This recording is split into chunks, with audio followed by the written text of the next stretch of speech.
Hi, Dharma Circle. Swati here, the Embodied Dharma Coach. Happy Wednesday. Let's dive in with our topic today, all about Jupiter, your Dharmic path, upgrading, evolving, and growing, and why now is so important for you and your path.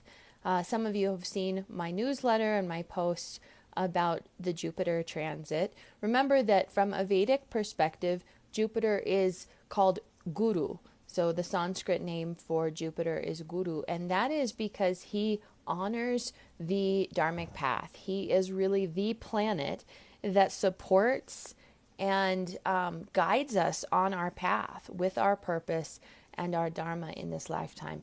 And so the nature of your natal Jupiter, in fact, really dictates what kind of path unfolds for you in this lifetime, and the type of knowledge and wisdom and teachers that you attract in this lifetime on this path for your own evolution. So Jupiter is a huge part of our Dharmic path and supporting our growth, our expansion. He is expansive in nature, and so he supports that. And over the last 9 months, Jupiter has been in the sign of Pisces, which is his favorite sign. He's considered in his own sign in Pisces. And whenever a planet is in its own sign, it is stable. It's more grounded. The gifts and the resources that come from that planet can be shared and expressed more easily. So you may have noticed over the last 9 months that this Jupiter support has been here more consistently for you, that there has been more guidance and resources and knowledge and wisdom showing up for you if you've been paying attention. That's what we want to see. That's what the path, the Dharmic path, requires in order for us to be spiritually and materially supported, guided, and for our path to unfold gently and in a sattvic way, a pure way. But unfortunately, we only get this type of transit every 12 years. And in April, end of April, Jupiter will move into Aries and collide with Rahu. So we literally have 3 months left of this very powerful transit of Jupiter that only comes every 12 years. And so this is my reminder to you that it's time to take action. And it's time to be very proactive with your Dharmic path and moving towards the life-supporting, nourishing parts of your path and purpose that are necessary for your growth and expansion, spiritual and material development. When a planet leaves a sign, it gets stronger. And so for the next 3 months, we're going to see the qualities of Jupiter and Pisces intensify. Now, this is an interesting dynamic because Pisces also brings endings and losses. It correlates to the 12th house in Jyotish in the Vedic chart. And Pisces, as a result, supports letting go and releasing. Jupiter is in his own sign in Pisces, and he really loves the knowledge and the wisdom and the qualities of spiritual growth and development that come with Pisces. And so we need to remember that that is enhanced right now, that that's strengthening. And often we can get complacent when Jupiter is strong because it feels so good that we assume, our nature assumes that this will continue and that from here on out, this grounded, stable ease support is here to stay. Unfortunately, that's not true. And so one of the reasons why we study Jyotish, which is studying natural law and the qualities of nature and how nature's cycles and rhythms work, is that we can see ahead. We can bring consciousness to the cycles ahead. And so this is my warning to you that we need to be proactive right now, that this supportive, even, balanced Jupiter support that we've had this past year, that's about to change. So April 22nd, Jupiter will move into Aries and collide with Rahu. And Rahu and Jupiter are not friends. They do not get along. They oppose each other in their own nature. Rahu is very much he's considered serpent energy. He is a demon in many ways. So our inner demons, our shadow work, the challenges we are here to work on in this lifetime. He serves our karmas to us, our desires. And the nature of Rahu is very much about taking off illusion. And Jupiter's very sattvic. He's very pure in his nature, and he doesn't like these qualities of impurity. And this is going to happen. This collision will happen in Aries. And so you'll want to look at your chart and see where that is. But for the majority of people on the planet, this is a very different feeling than Jupiter in Pisces. And so I wanted to remind you today that your path is about to change.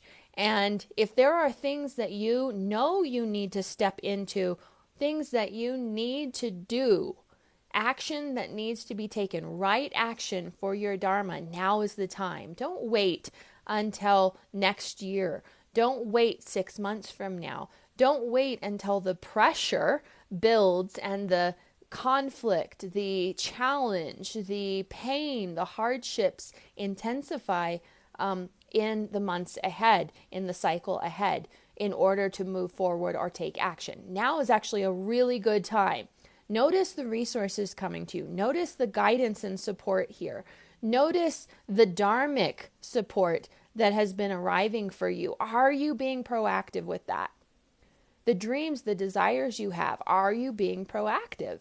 Are you moving forward? Are you taking steps? Because the problem with a Jupiter transit like this, where Jupiter is in his own sign, he's well placed, he's even, he's balanced, we can get complacent, we can get lazy, we can even lose sight of what really matters and not be moving forward because there isn't much of a challenge or a struggle, and we just kind of lose sight of the goal. And be mindful of this possibility right now. And I ask you to get clear in yourself. Are you really moving towards your dreams and your desires and your goals? Are you putting your dreams, your desires, your soul nourishment first? Is that your top priority, or are you getting complacent? There is plenty of spiritual warfare at play right now, and it's intensifying. This is adharma, that which keeps us disconnected from our dharma, the purpose of our soul. And it's my belief and understanding that our soul purpose, our dharma, is really the only reason we're in a human body on the planet at this time. And so if you can hear my message, this is my reminder to you. Don't sit on the bench. Don't sit this one out. Don't let distractions come in and keep you disconnected from your soul purpose, from your big dreams and desires, from what you know nourishes your soul. We have all been conditioned, especially if we are healers, to be disconnected from our own nourishment. It's part of colonization and capitalistic conditioning. And we need to be really careful about the intention that we put on our own nourishment and our offerings and our gifts, and doing it in a balanced way. You were not meant to overgive, overdo, overlove, give. And too many of you are living a life of this overgiving, even in your businesses, even as healers.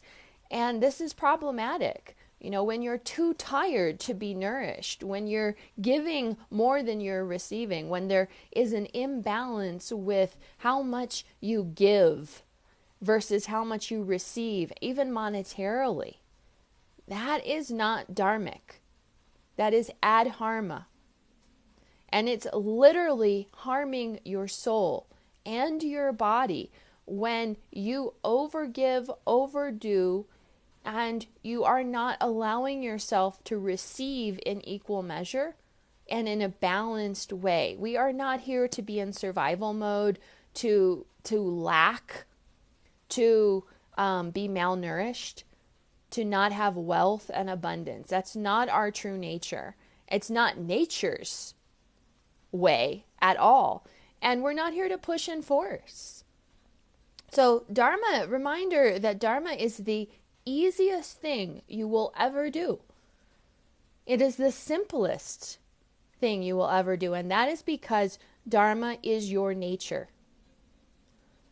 And your offering, your Dharmic offering, is you sharing your nature. What happens when you are depleted? When there's an imbalance in the sharing of your nature and your gifts? That's problematic. And so if you've been conditioned to overgive and overlove and overshare and overdo and over, we have a deficit here. We have a real imbalance in your ability to receive nourishment and have an abundance, an overflow of nourishment. And you cannot be a truly exceptional healer and guide if you are malnourished. And it's why my belief and my passion and my mission is about supporting healers and guides in trusting their own medicine and being nourished in this process and being well compensated in this process. We need well healers and guides on this planet more than ever. Traditionally, healers have always been the center of the village. They are the glue that holds the community together. And what we have right now is a community of very unwell healers. Healers who are tired. Healers who can't make enough money to even get their needs met. Healers who are overgiving in every area of their life. So their bodies are not well. That is a problem. And it's unacceptable. And if we are truly healing ourselves, our lineages, and our communities, we need to make sure we are first. That we take care of our bodies first. That we take care of our financial needs first. And your whole business model, the structure of your offering, needs to put self first, body first, soul first. And I want to help you restructure your business so that you know how to do this, so that you come first, that you are the priority. And as a result, more nourishment and abundance flows. This is also about your power, making sure that you are in right relationship with your power. There is so much about being nourished and well fed, true wealth from the inside out that supports every other area of life. And too many of you are malnourished and you are not getting your needs met. You're not even putting your needs first. You don't know how to create a business model that puts your needs first. And so the overgiving, the imbalances around that are becoming toxic, harmful. That is not Dharma. That's some old career path. I also hear from a lot of you that something's not working or everything's not working. It feels like what used to work doesn't work anymore. You've come to a point on your path where everything's fallen apart. Everything is showing you something has to change. And that's a very important junction point on the Dharmic path that we have to pay attention to. You can't keep going in the same direction you've been going, in the same way that you've been going. Nature is saying, no, this is harming you. And likely your ancestral body is saying, no, no more of the same. You must change your way. You must change the way that you're working with nature in order to be in more harmony with your body, with natural law, with the ancestral body. with your own medicine and gifts. So we have to be very timely in our pivot, our change, our response, the way that we show up and what we do when the challenges arrive, when things are not working. So many people will just keep waiting or holding off and pushing away, not getting the signals or the signs, or not connected to their body wisdom enough to know when to pivot, how to change, how to respond to nature's cycles and rhythms in a very different way. And that's why Jyotish, Vedic astrology, the science of light and the science of nature and cycles and rhythms of nature, is so important for the Dharmic path. And it's why I'm so passionate about teaching Vedic astrology in conjunction with Dharmic business. It's both. It's the connection. It's the intersection of both. And we need to be in right relationship with nature, our cycles and rhythms, and strengthen our own body wisdom in order to have a truly nourishing business model. And in order for us to be truly nourished and well as well. So, working harder, pushing more, going against your own nature and your own body will never give you the lasting satisfaction and contentment on the Dharmic path that you're seeking. So we can't work harder. We need to find a different way, a more balanced, aligned, nourishing, soul nourishing way, body and soul nourishing way to move forward. Remember that this is a critical time with only 3 months left of Jupiter's transit through Pisces. He will be strengthening over the next 3 months before he moves into Aries and conjuncts Rahu. And this is a very different cycle ahead. Very different. What's been working for you right now will not work moving forward in the cycles ahead. And I'm telling you now, please be proactive. Make changes. Make adjustments. Get the right support on your team. Make sure that body is first. Body-centered. Business and life, that nature is supporting you, and that you're restructuring in alignment with nature, with body, and the true purpose of your soul. And if you're an Ayurvedic practitioner, if you're a therapist, if you're a hands-on healer, if you're a spiritual guide or teacher, and you're seeking new ways to support your clients, you want new ways to help them heal, and you want to increase your revenue, your wealth, please comment Dharma below. I'll reach out to you personally. I have tools and resources I'd love to share with you. We'll see what you need, what needs to be restructured in body and business for greater spiritual and material nourishment and abundance. And we will find solutions. So please comment Dharma below. I'll reach out to you personally if you are ready for greater alignment, greater coherence, greater simplicity and ease on the path, and you know that you want to be in right relationship with nature, her cycles and rhythms moving forward, that you need the wisdom of Jyotish as a support and ally for you, and you're ready to grow your business in a very different way that's more in harmony with your body and the purpose of your soul. Then type Dharma below. I will personally reach out to you and we will find solutions for your body and your business. All right, everyone, I'll see you soon. Next Wednesday, I'll come back into the group and give you another live tidbit for your Dharmic path. Many blessings.